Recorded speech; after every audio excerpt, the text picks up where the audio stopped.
One, two, three, four. Welcome to Crazy Chester. Welcome to Crazy Chester. Crazy Chester's Radio Hour. Welcome to Crazy Chester. Welcome to Crazy Chester. Crazy Chester's Radio Hour. Yeah, Crazy Chester's Radio Hour.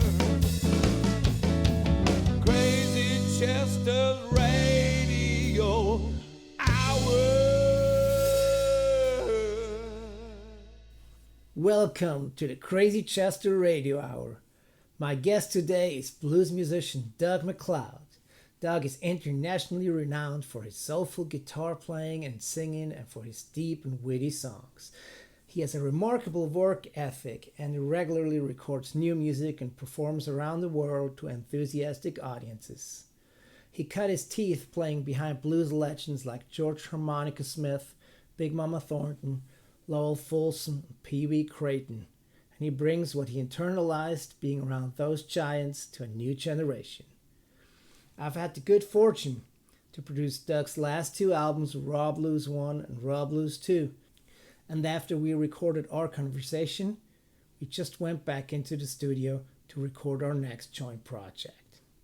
I'm also stoked to say that Raw Blues 1 just won the Blues Music Award for Best Acoustic Album of the Year. I'm a huge fan of Doug's music, and our friendship and musical collaboration mean the world to me. So without any further ado, let's get to my conversation with the great Doug MacLeod. Thanks so much for spending this hour with me, Doug. It's always a joy to see you and to talk with you because you're just such a nice and positive guy. So first of all, this is pure, self-interest. I get to spend an hour with you, which is always great. Oh, Andreas, thank you. It's a pleasure to be with you too. Thanks for asking me. Well, it's great to be in the same city at the same time. Yeah. It was really great to see you the other night. It was a really nice surprise. Yeah. So we were, you and I had done that album, that recording session, and sure enough, here I am. And is it pronounced Brook? Yes. Brook. Yes, Yeah. Brook. It's about halfway in between Zurich and Basel, Yeah. I'd say. Yeah. And it's funny, I grew up here in Switzerland, and way before we met, I became familiar with your music, basically through your releases on Audio Quest and Black and Tan Records. Right. Because Black and Tan is based in Europe, so Right. that distribution of those records was really good over here. So a young blues fanatic, would just organically come in touch with your music. Well, nice to hear. And but maybe we'll go all the way back actually for you. Like, what are some of your earliest memories that involve music? Well, there's a great story that I don't remember, but my mother told me. We were living in North Carolina, and our neighbor was I guess like a construction worker, and he would come home in the evening time, and before he'd have his supper, he'd take his shower, clean up, then he'd have his supper. And then what he'd do, he would go into his music room, and he would play Louis Jordan's music.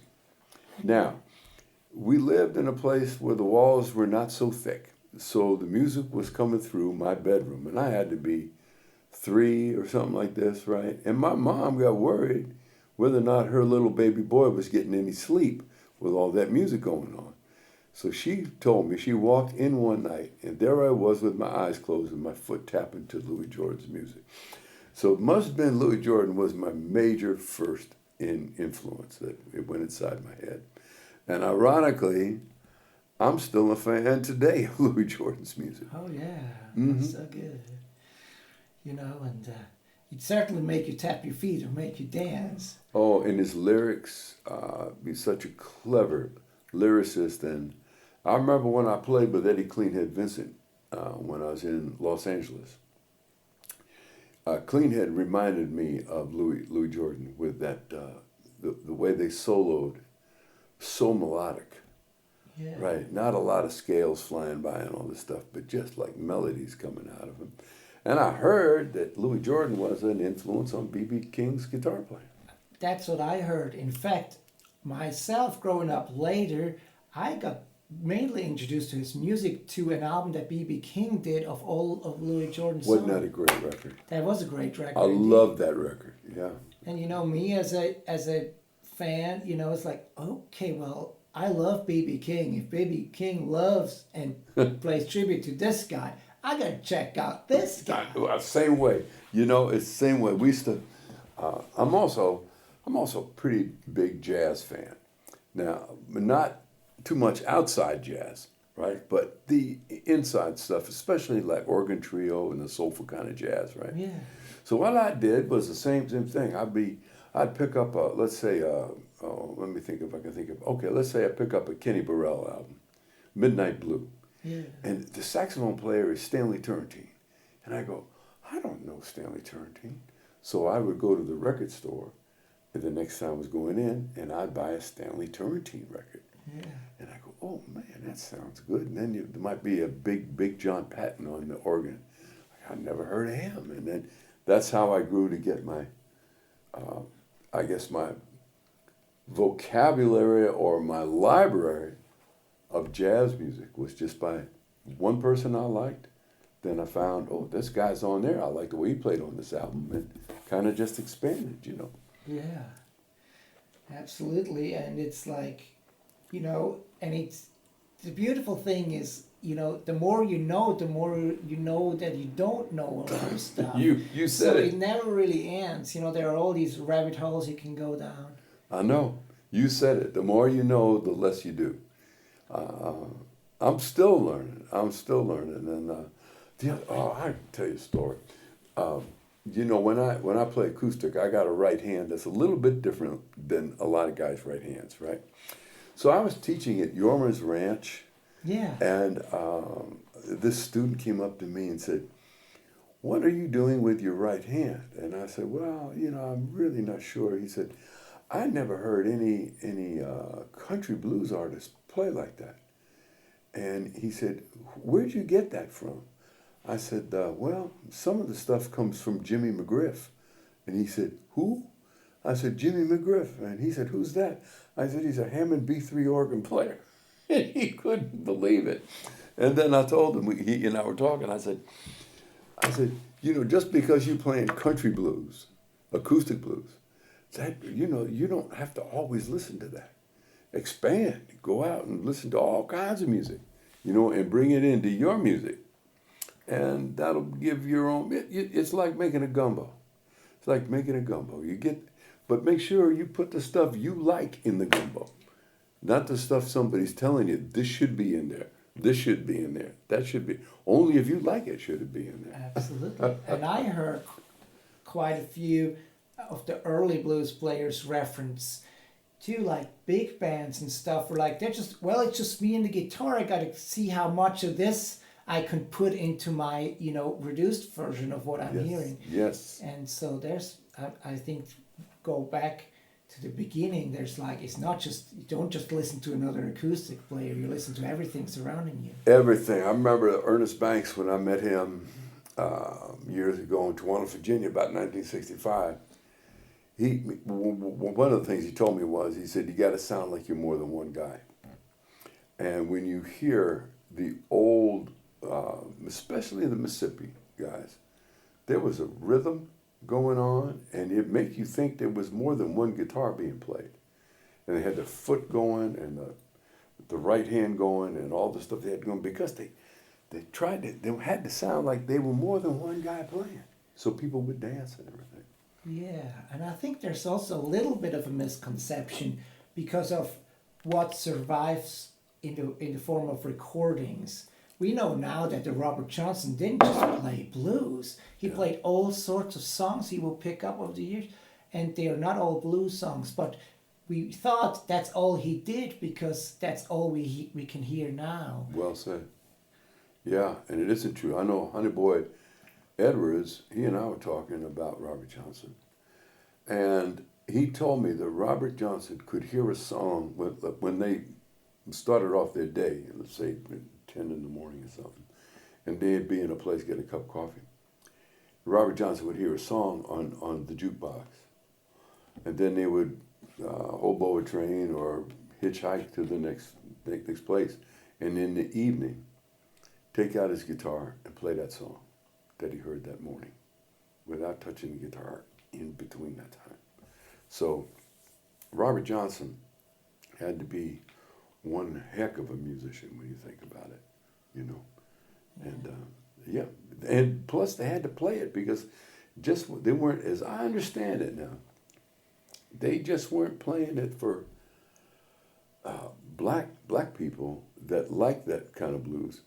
If there was a white person and they wanted to hear another thing like a Gene Autry song or something like that, they could do that too. Yeah. Yeah, about making a living, huh? Yeah. Yeah. I think, you know, you gotta, if you're professional and you gotta find out what is, you know, what are you gonna be hired for, you know, and I guess serve that crowd somehow. Yeah, and I think if younger musicians hear that, you know, until the time you get your own identity and who you are, and you're making albums because of who you are and what you do, all of us have had to play other musics, Yeah, right? absolutely. And then what you do is just be thankful that you're able to play music rather than, in my day, being in a gas station pumping gas, right? You know what I mean? You're playing music. It may not be the one you like, but you're at least making music, yeah. Absolutely. And that lets me ask my next question, which is what I guess differentiates you a little bit from a lot of other acoustic blues players is that you exclusively or almost exclusively play original material. Right. And a lot of others, they harvest the whole, songbook Right. of songs that are already out there. Now, is that something that organically evolved for you, or is that something you made a decision one day and said, that's what I'm going to do? Half and half, and maybe 1/3 and 1/3, and 1/3 George Harmonica Smith. Oh, okay. I think I've always wanted to write my own music and play it because of expression. And I think that comes from when I was a kid and I had a stutter. So expressing myself is real important to me. I think organically, I think it's part of me. And the other thing, a big thing, was George Harmonica Smith. And he told me years ago, he said, there's two stories I want to tell you about George with this. First one is, he said, if you got my mojo working, he said, no matter how good you do it, people are still going to compare it to Muddy Waters' version. And nobody does it better than Muddy Waters. So he said, put dub out there. Let's see what happens with dub. Now, when I was playing electric guitar, there was a night when George came up to me afterwards. We'd done, I believe it was a concert. It might have been the one in the road when we were in Sweden. Might have been. And he came up to me and he said, Dub, you sure sound like B.B. King. I said, thank you, George. And he said, Dub, that wasn't a compliment. So he was telling me, put you out there. Be you, put you out there. And then Andreas said, if you know about me a little bit, and Ernest Banks, how that all connects, is he told me that old country blues man said, never write or sing about what you don't know about, and never play a note you don't believe. So I was getting it from both sides that said, just do what you do. Yeah, and your songwriting ability got recognized within the blues community, at least in the form of other people recording your songs. Yeah. Some of the thrills was Albert King. Albert Collins, and then maybe a lady that's outside of the blues community that I thought was one of the great, now that I'm turned on to her, great interpreters of music. Sadly, she's passed away. That was Eva Cassidy. Yeah. When she did Nightbird, I thought that was her version. You know something? I don't do that song anymore. I say, if you want to hear the real version of it, go to Eva Cassidy. Do you know how she learned it? Yeah, I do. She learned it. It was Bill Wax from B.B. King's Bluesville that told me this. She listened. There was a disc jockey in D.C. called Bama. I think it's Jerry Bama Washington. And he loved Nightbird. He loved my first album, and he played it. And the story has it that Eva Cassidy heard Nightbird on Jerry's show. And she decided she was going to record it. And she did. All right, yeah. And you mentioned your first album. Going back in a little bit more, what was your first experience in the recording studio? I guess it was not as an artist, but do you have did you remember anything? You're laughing. I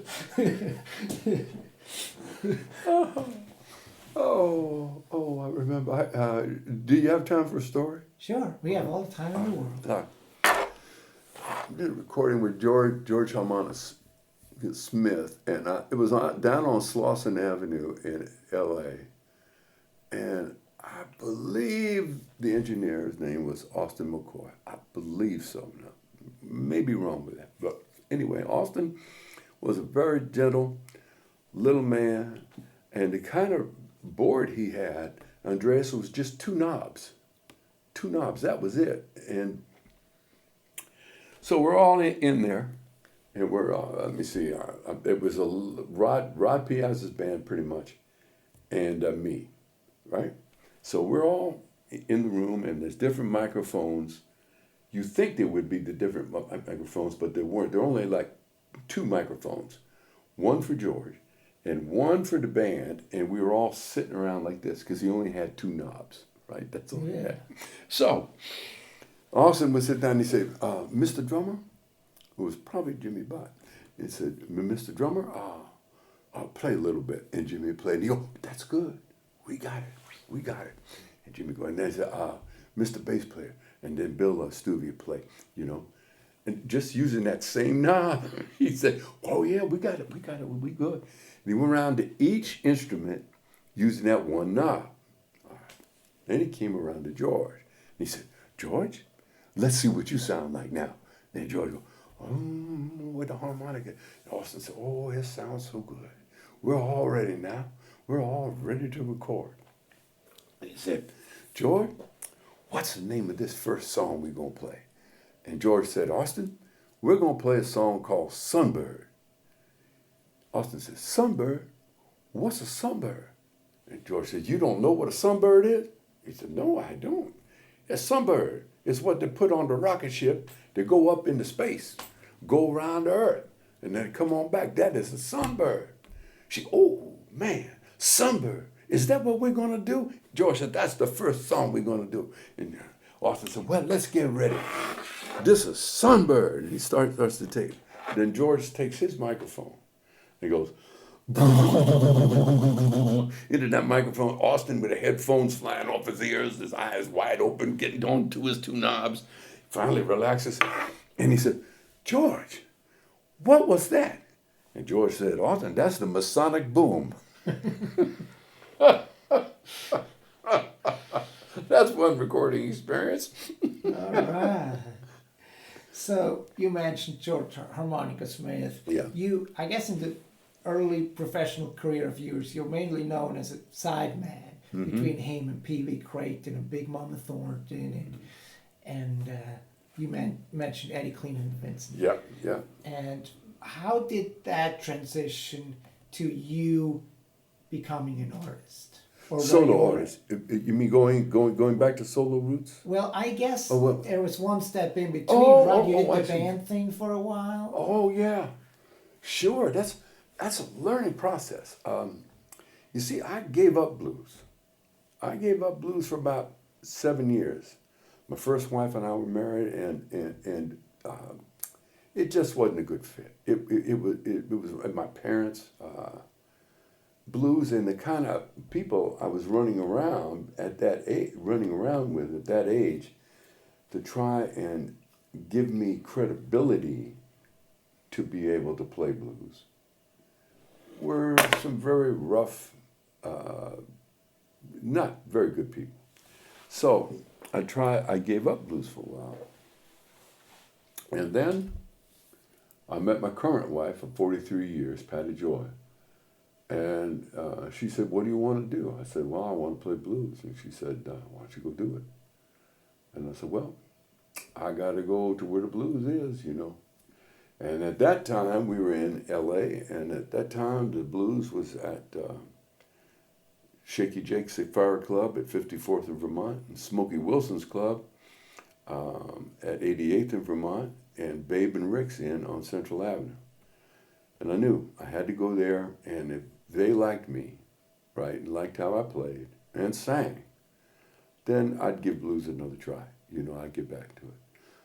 Turned out, working at Shaky Jake's place, one particular night, I went over to the bar after I got done playing, and I was having a Budweiser, and there's a gentleman down a little bit further, and he says, "I like the way you play."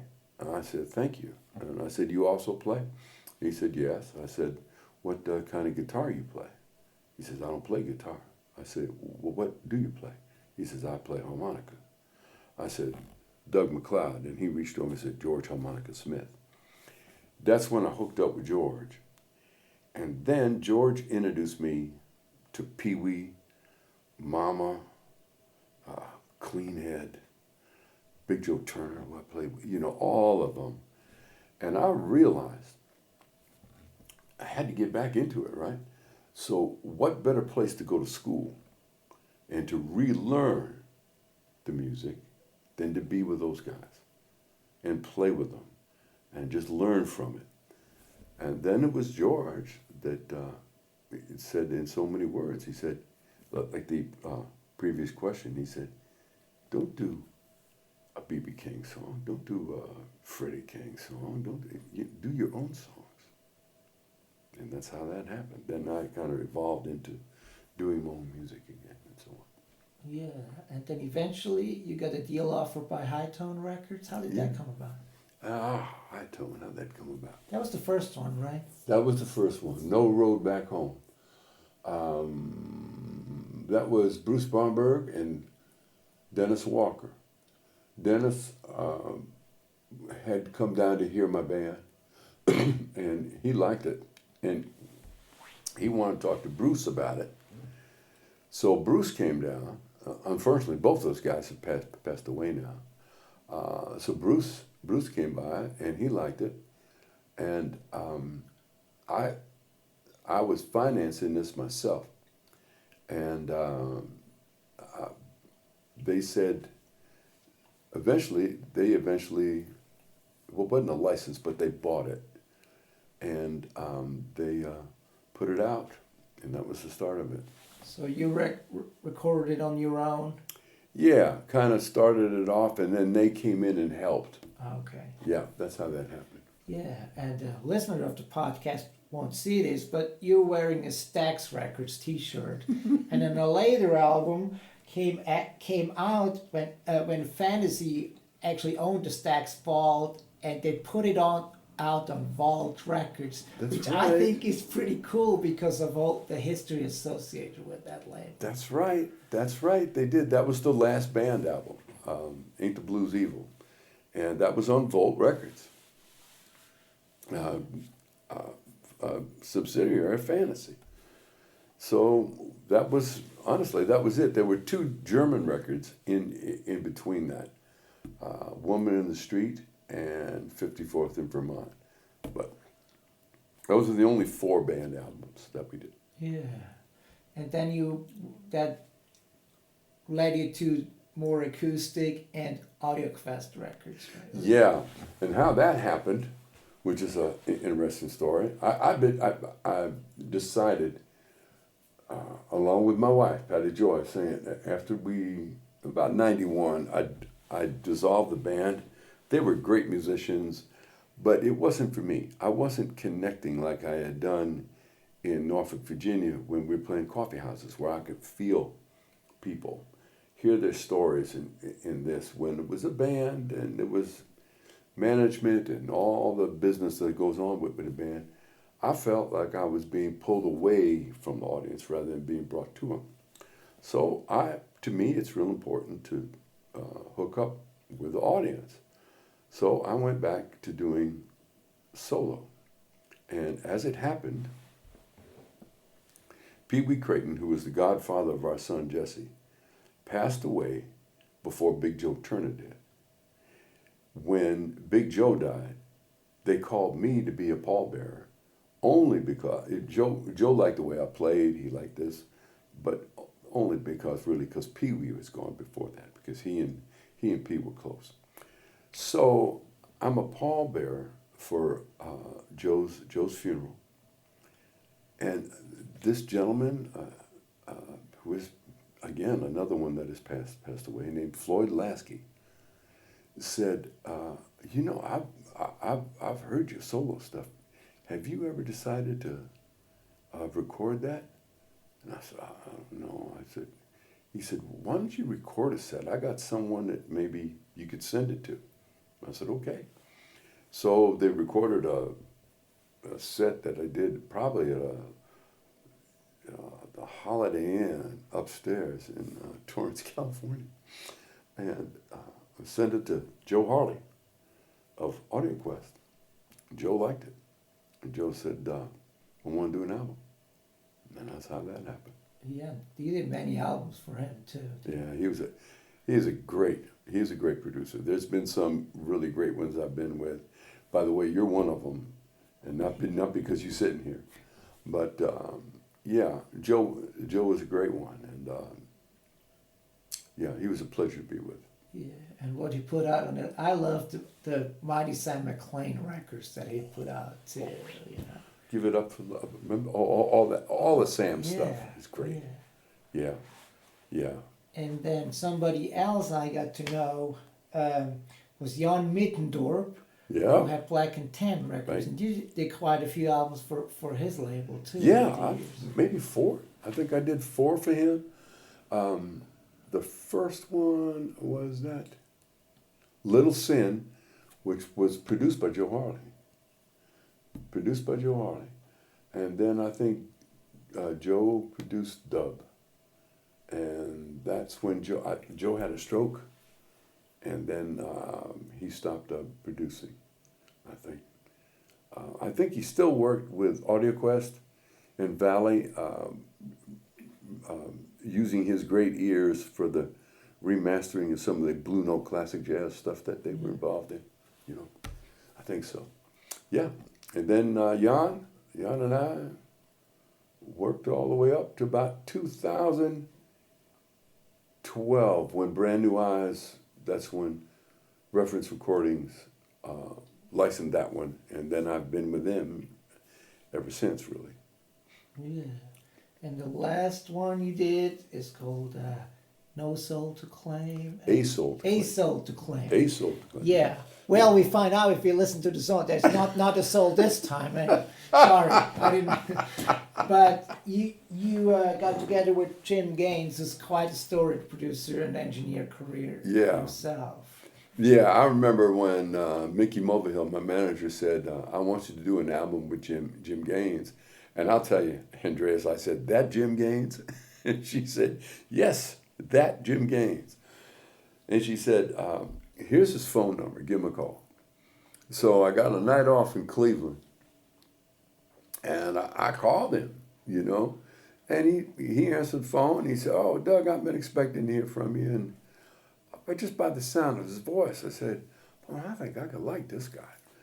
And we started talking, and just telling stories and getting to know each other. We must have talked for almost, I'd say, about an hour. And it ended up with him saying, look, when you get back to Memphis, I live 2 hours east of Memphis. Why don't you come on down and bring your guitar and play me the songs you got in mind, and let's see what we got. I said, okay. So I called him, and I went down and sat down with him and told about 3 hours of stories between us. And then he said, why don't you pick up your guitar and play some of these songs? So I did, and he said, okay, we can do this one, we can do this one. Yeah, that's a good one, we'll do this one. And that's how we did it. And then there were some songs that we wanted to have a Memphis feel to it. And I got to qualify that. My acoustic playing changed when I got to Memphis. There was something about that city that changed inside of me, the music. Acoustic solo playing, I could feel something changed in there. Kind of like the stuff that we did. You know, there's a difference. So there were some songs that I had wanted to record with like an organ, and one of them is "Where Are You" that I wrote for the veterans. And that song's been around for a while, but due to the different reasons, weren't able to get a Hammond on it. So Jim said, there are 3 guys that I want to use. And we're only going to record when I have those 3 guys. That's how much he counts on them. And that's Rick Steff on keyboards, Dave Smith on bass, Stephen Potts on drums. Yeah. I mean, those guys, amazing. I've played with a lot of good musicians and recorded with a lot of good ones. And they're right up there. I mean, they were amazing in the way that Jim said, look, just play the song for them once. That's it. And they will get it. Now, I'm trusting Jim Gaines, right? Because I like him, and that's what he says, okay. So I played a song for the guys, and they're writing out these papers. Each one of them had an idea of paper and what they're going to do with the song. So, well, I start playing it, and they go, okay, we're ready. One take.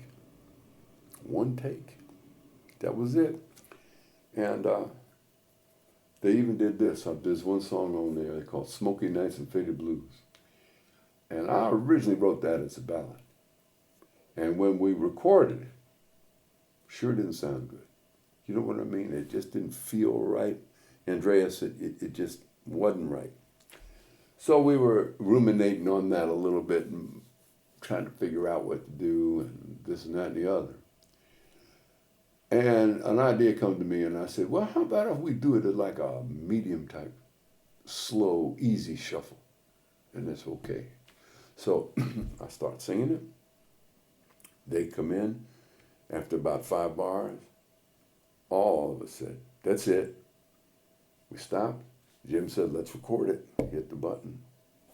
And we recorded it. The second day, I came back in there. I had this song I've been fooling around with, kind of a ragtime song, you know. I thought it'd be real good. I thought the song good, put it on the record. Another spice, you know. So I said, Jim, I'd play a song. Maybe we put this on the album. So I played a little bit of it. And about 8 bars in, Jim goes, nope. I said, nope. He said, no. He said, that'd be for another album, but that's not for this one. And he was right. It would not fit with what we had done. Do you know what I mean? And who was I talking? Oh, Zach Armand. Zach and I were talking about Jim and say, you know, us artists, we think our ears are perfect, right? That we really don't need guys like you. You know what I mean? Because we got it. No, we need guys like you.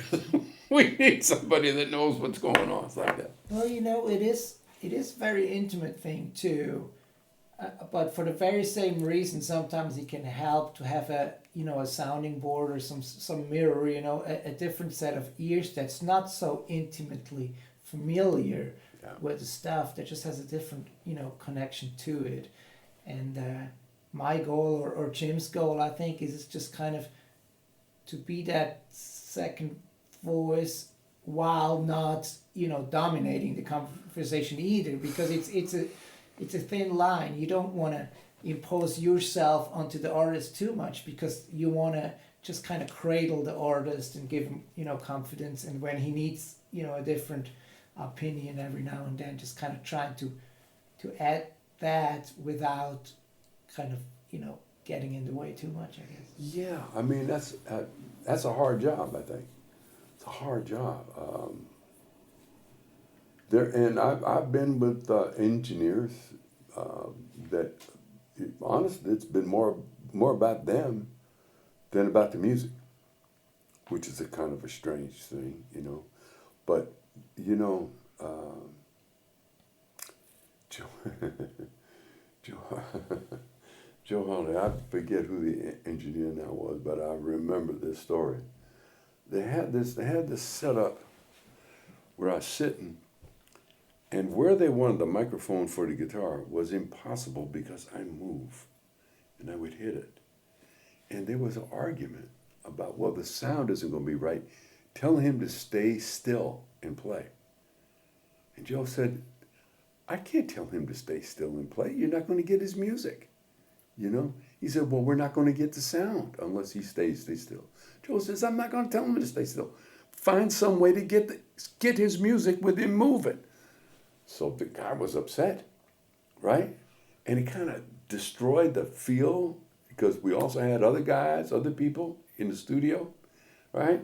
And it kind of destroyed everything. And Joe's magic, that nice fellow from Nebraska, settled everybody down. We made the record. To be honest with you, I can't remember which one it was, but it was one of the ones that Joe produced and was able to diffuse that situation, Yeah. One thing I really kind of want to circle back on a little bit, and that's your songs.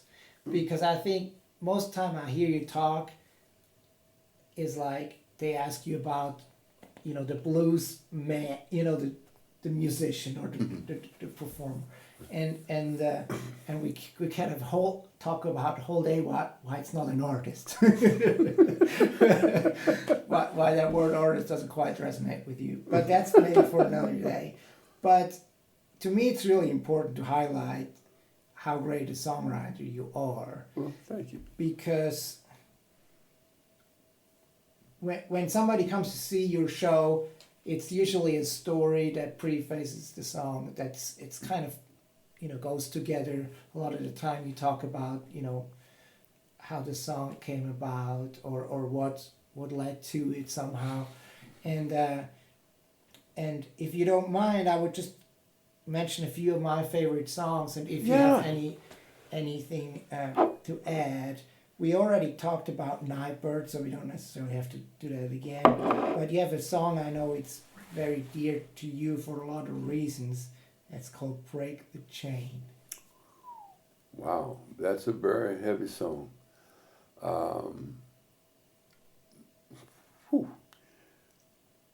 My son and I wrote this song together.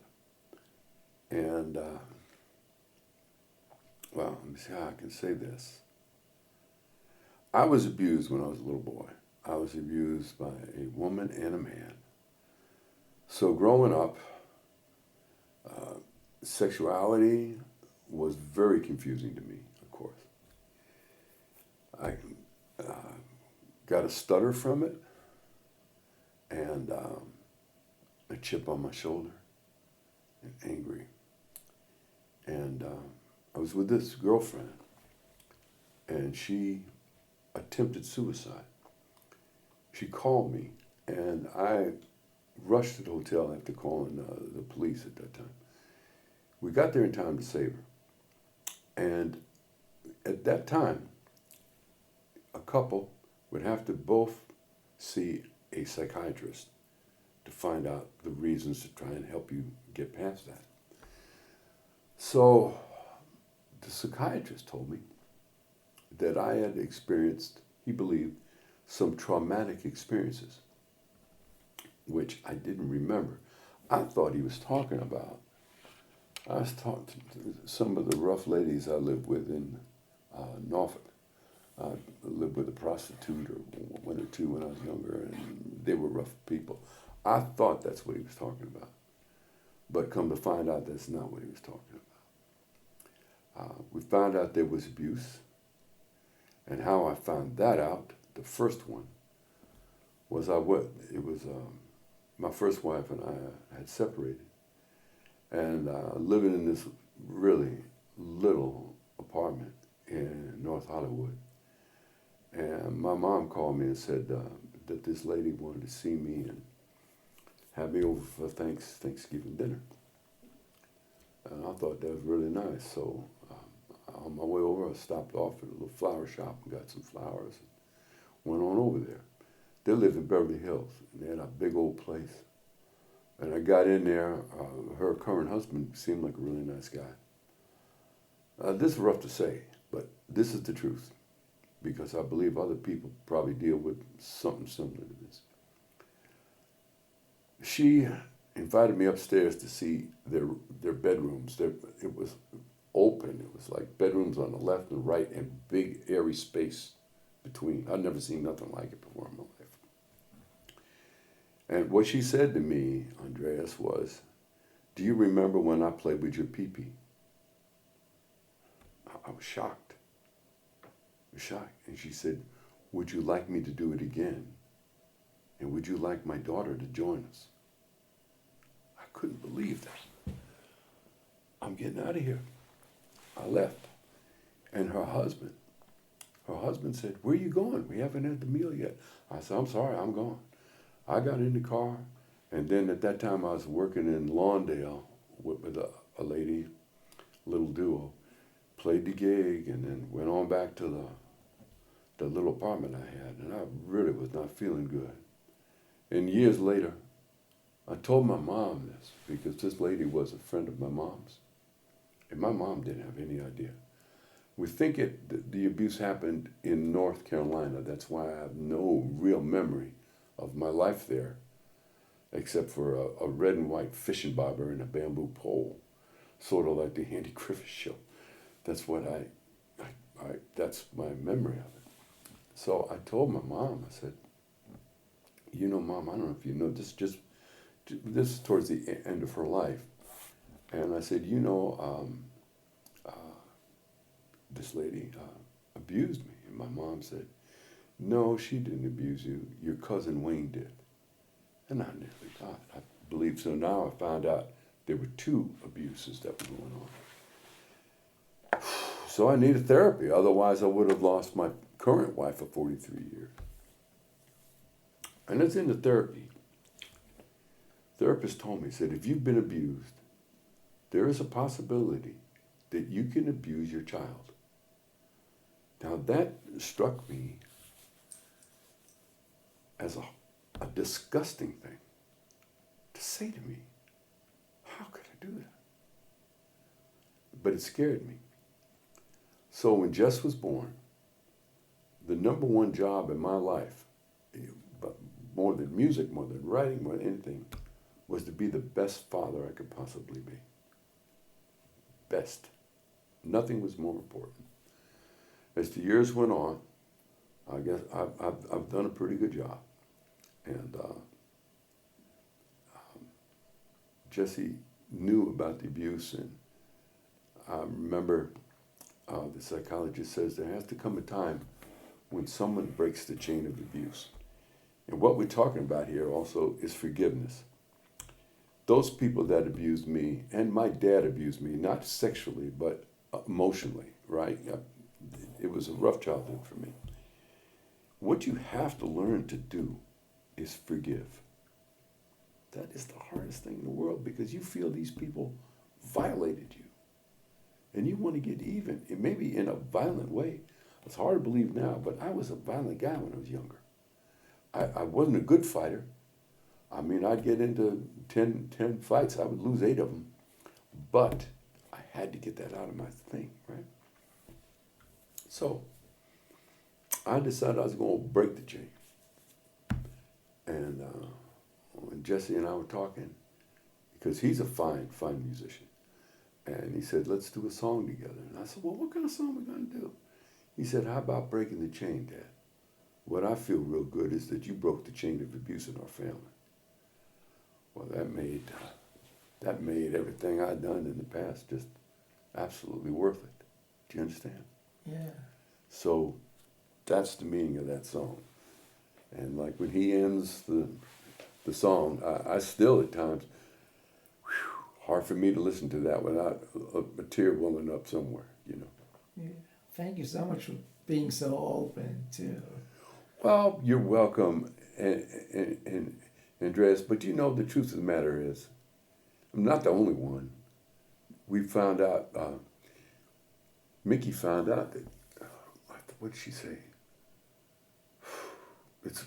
It's horrendous that amount of people that have been abused, and most of the ones that claimed to be abused or were abused were women. And most men that have been abused do not say it. So there's a lot more men that have been abused. So it's good to get it out. I mean, sure hasn't hurt me. I mean, now I'm doing pretty good, you know? So that maybe it can be something for people that have been abused and have been hurt. And they say, well, man, I guess that's it for me. No, it's not. You can keep going. Yeah. And there are many songs of yours that I really like that are quite deep. And you have some little more tongue-in-cheek here and there too, to keep it light and to have fun with it. But there's one called "Roll Like a River" that I love. It's very soulful. And do you remember anything about how that one came about? Sure. I used to go out to the Missouri River when I was younger. First time was whether or not to join the Navy. And I drove out there and sat down underneath a tree and just watched the river run. And in the evening time, there's a peacefulness I found with that. Then I thought about it and I joined the service, and then came back later and other decisions in my life, whether or not to go to school or whether or not to get married for the first time. I went and watched the Missouri. And now that we live on Mud Island in Memphis, which is not an island, it's a peninsula really, but Mud Peninsula doesn't sound too good, but Mud Island sounds good. So I go to the Mississippi all the time, and I walk it, for exercise. And there are times when I will go there when the sun is going down and just watch the river run and see. Every time I go to that river, it's different. Sometimes it looks like a lake, peaceful, like it's almost sleeping. Then other times, it looks angry. You can see the mud coming up, and then there's blue parts of the water over there. And sometimes it's rolling down with the driftwood from coming up at north. And to me, I think what that river did to me is that you're going to have hard times in your life, everybody. But if you can roll like a river and just roll on your journey, just roll like a river. Know there's going to be storms, there's going to be rough times, sometimes easy times, but if you can just kind of lay back and say, I'm going to roll like a river, you're going to make it a lot easier through this life, I think. Yeah, that's a good one. And the final one I would like to ask you about is Train of Change. I kind of figured you asked me about that. Train of Change, that was inspired when President Obama was elected. Before he was elected. I wrote that, most of that song was written when I was in Portugal at a place, Costa Caparica, a wonderful seaside town where my base was when we were touring Portugal. And when I felt change was coming, and almost in a gospel sense. I felt like maybe the world was fed up with the dishonesty and the mistrust and the greed and the nasty things that was going on. I felt a train of change coming. So I wrote it. And then when you know it, President Obama was elected. And I was in Linz, Austria. And on that morning, I went down to look at the Danube, a river, right? And thought about where the world was at this particular time. It got chilly. I come back, walking back to hotel, and I see this shop where I could buy a hat. So I walked in, and we'll let that jet go by. So I walked in, and I said, I'm going to need a cap. And she listened to my accent, and for some reason she said, "Are you a Canadian?" I said, "No." I said, "I'm American." Well, she dropped what she was doing, came around the counter and said, "Can I give you a hug?" I said, "Yes." She said, "We're so happy." Because President Obama, the United States, had elected a black man with a name like Barack Obama, right? And I could feel the world change. It was a wonderful time. Now, the way things are going now, as you know, because you're at the show, I play this song now more because I believe now more than ever that the train of change is coming. Goodness is coming. The difference is, this time it's going to arrive at the station because I do believe there are more good people in this world than there are bad people. Yeah, I sure hope so. I think so. I think we're going to find that out. I think just that the good people got to be a little bit kicked in the you-know-where and say, "Holy smokes, what's going on?" You know? That's right. Yeah. Well, anyway, you knew that was one of my favorite I songs. knew it was. Yeah, I think that's the only song actually I ask you to play at our sessions. That's right. And for you, like, well, there's no real point, I guess, to do that again. But you did it for me, and I really appreciate that. Well, you're welcome. You're very welcome. You're a good guy. And I waited till the very end.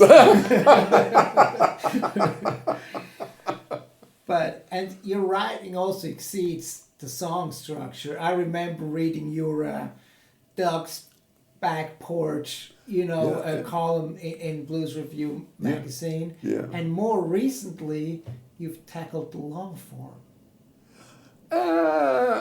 Yeah, that's kind of nice. I can say, you mean like being an author? Well, you wrote a fictional book set in the blues world, if you will, called Murder at the Crossroads with Deborah Schiff. Yeah, I helped it. To say I actually wrote it is not quite accurate. What actually I think is the most accurate thing to say about this is it was Deborah's idea. The plot and the story, it was her idea. And her character, her main character, went from Mississippi to L.A. And what Deborah needed was some of the stories about my time with the different bluesmen to add an authentic quality to the book. So it just wasn't something that she made up in her mind and that a blues fan would actually read that and go, "Well, no, that's not exactly, no, I've been around these guys. No, that's not how they were, And so that was my addition, the stories and making sure that, things were right in the cities and stuff like that. That's what I did. So I guess, kind of nice. I mean, now I'm considered an author. And I just wish that my grade school teachers were still alive because I could say, "You see?" Proved you wrong. That's right. That's right. And there is also blues about you, Doug MacLeod? Who's the blues Mm-hmm. that was written about you, which you're very open in the book too. You mentioned some of the same stories, and it's a really good read to just get an idea of who you are. How did that feel? To reveal yourself in that form, because you must have got you're very involved. It's not just somebody writing about you. It's clearly somebody talking to you very deeply. Yeah, that was Vincent Abate from Germany, Cologne. He's really well known in the blues world too. Yeah, he's a fine writer. He's in, I remember my wife Patty Joy saying she read an interview that Vincent did years ago, and she said, he's the only one that ever got you. There might have been a couple since, but definitely Vincent. And it was just, he asked the questions, he had an idea of what he wanted to do, and I was rather flattered that he even asked, to do a book on my life. I was flattered and glad to tell the stories. Yeah, and thank you so much for opening up with me in this past hour. We're almost at the end. I would just like to ask you about a couple of our mutual friends that have been kind of part of the podcast over the years too. Okay. And one of them is Holger Peterson, and maybe you can say a word or two about Holger, or how you met him. Well, when you say Holger Peterson to me, first thing I think about is his smile. Got a great smile, great guy.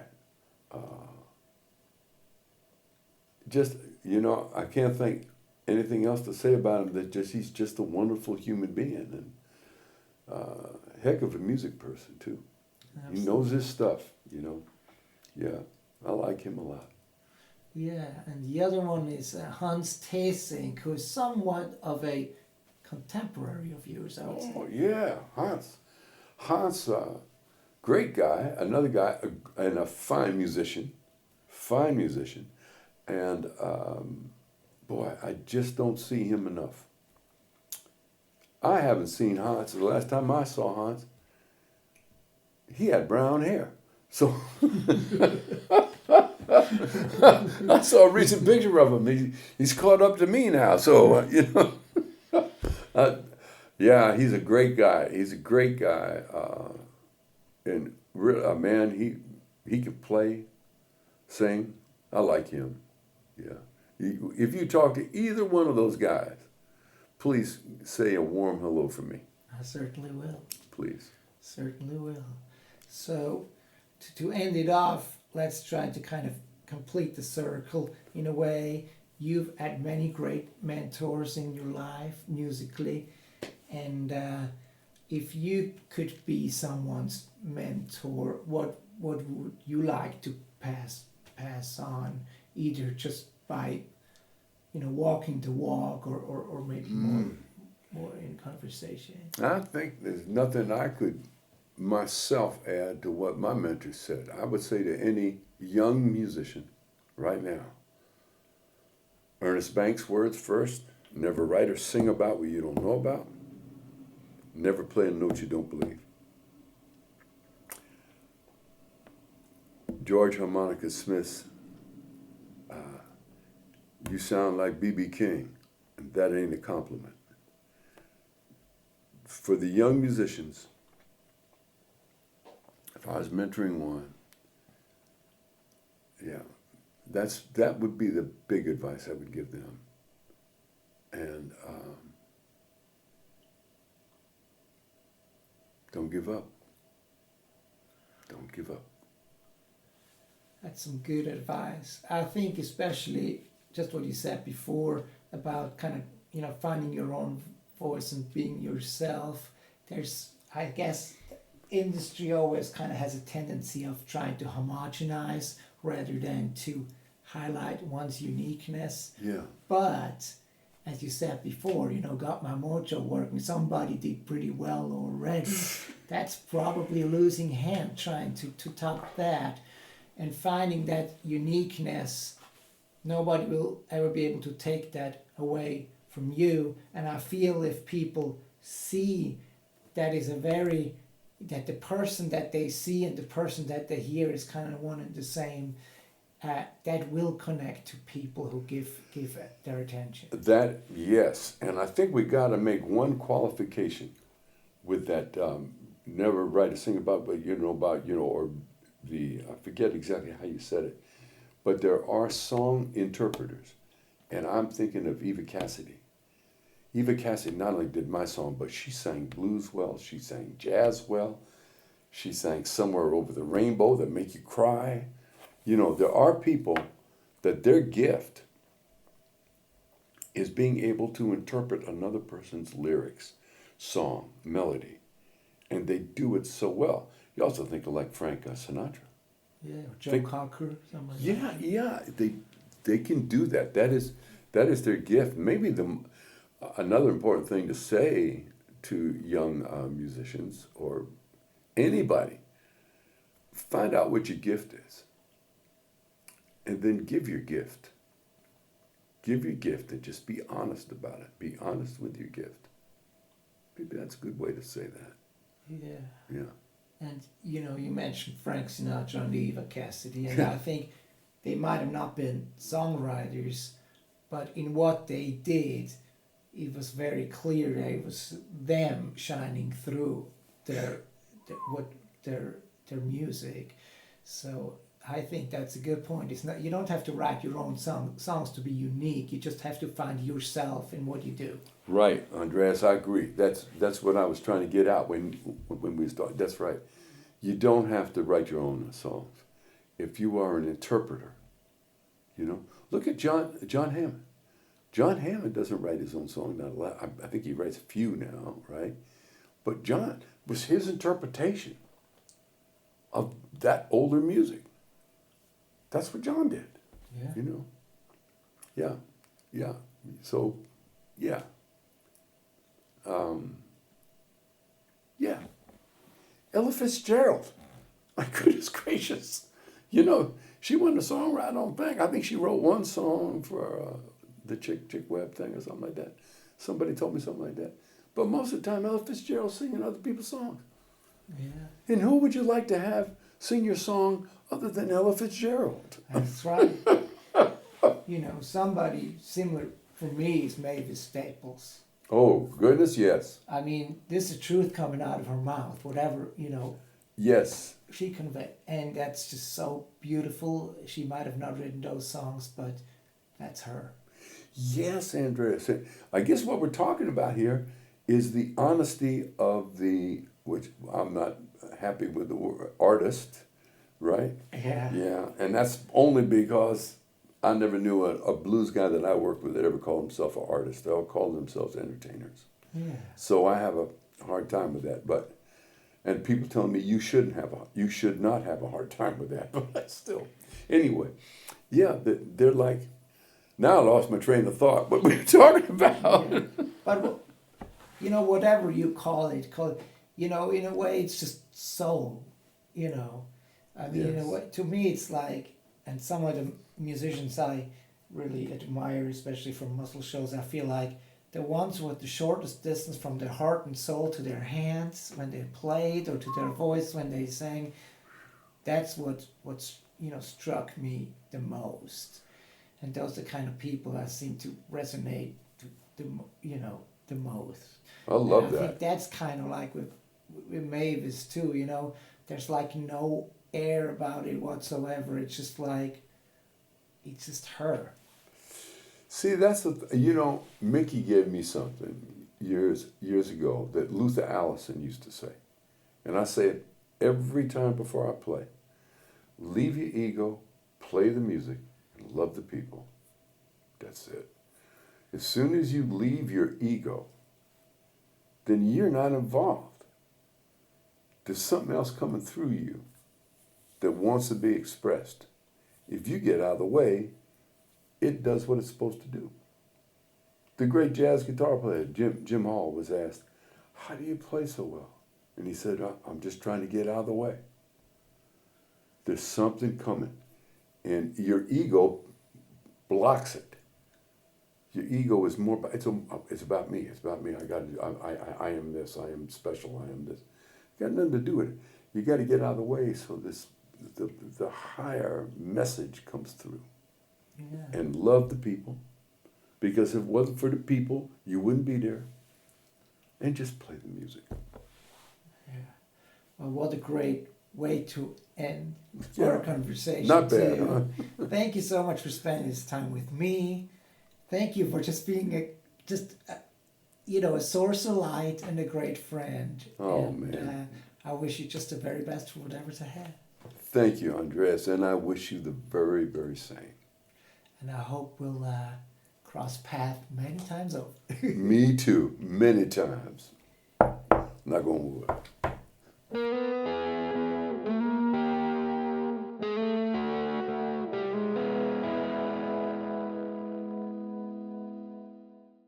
And this was my conversation with the great Doug MacLeod. We taped it a little while ago in Zurich, Switzerland, while he was on tour over there. And in the meantime, we went back into the studio to cut another album I'm extremely proud of. It'll be out very soon, and I'll be sure to ask Doug to come back on the podcast so we can pick up where we left off and talk about the creation of this latest record that I can't wait to share with all of you here very soon. Thank you so much for listening to this episode of the Crazy Chester Radio Hour. If you enjoyed it, make sure to check out some of the other episodes, and there's going to be some new ones coming that I'm really excited about as well. Please like and subscribe to the Crazy Chester Radio Hour wherever you're listening, and send your friends our way as well. Goodbye for now. Be happy, be healthy, and I'll see you next time.